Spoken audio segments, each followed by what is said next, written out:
Chapter 9, 193. Milo said, "These people have tribal beliefs. It may cause a large-scale battle if we trigger a conflict, and that will be troublesome." Wilbur frowned and looked at Ryder. He saw that Ryder and a few others were arguing, so he slowly walked over. "What's going on?" asked Wilbur. Ryder replied, "They won't make way, and they said this is their turf." "Warn them again. We'll forcefully proceed if they won't listen," said Wilbur coldly.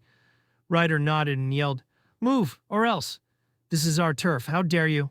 One of the burly men waved the machete in his hand arrogantly. Ryder looked at Wilbur. Wilbur nodded. Ryder stepped forward and threw a kick. The burly man was kicked away with a crashing sound.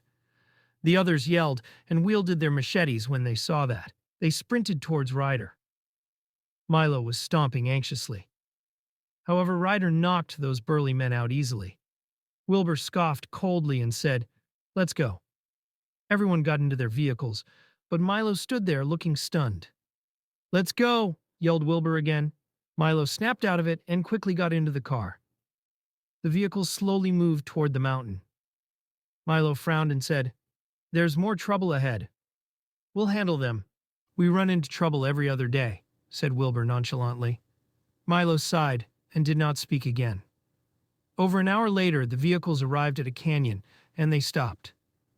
Everyone got out of their vehicles. Milo led them to the center of the canyon.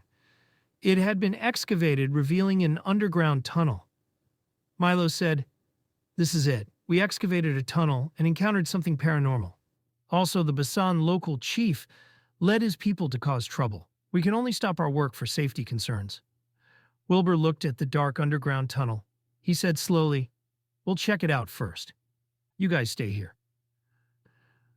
"I think we should wait. It'll be much safer to proceed when the provincial person in charge arrives with the special agents," said Milo. Wilbur said, "It's all right. They can only wait out here too when they arrive. We have to investigate the paranormal source and resolve it before you can proceed with the excavation work, right?" Milo nodded. It was true that they could only proceed when the paranormal occurrence was resolved. However, he was afraid that they could not proceed when the Basan local chief was causing trouble. They could only work in a safe environment when the special agents maintained order. Suddenly, car engine noises could be heard. Everyone turned to look. They saw 5 cars driving towards them at high speed. They parked nearby, and out came an old man and over 20 men. The old man wore tribal clothing. He had a face full of wrinkles, a hunchback, and he was skinny like a dead man. However, those men treated the old man like he was their idol. They seemed extremely respectful toward him. "That's Basan, the local chief," said Milo to Wilbur. Wilbur looked at Basan. He saw that he led the men in front of Wilbur and the others. "Who injured my men?" questioned Basan with a shrieking voice. Wilbur replied nonchalantly, "It was me." "How dare you injure my men on our turf?" asked Basan coldly.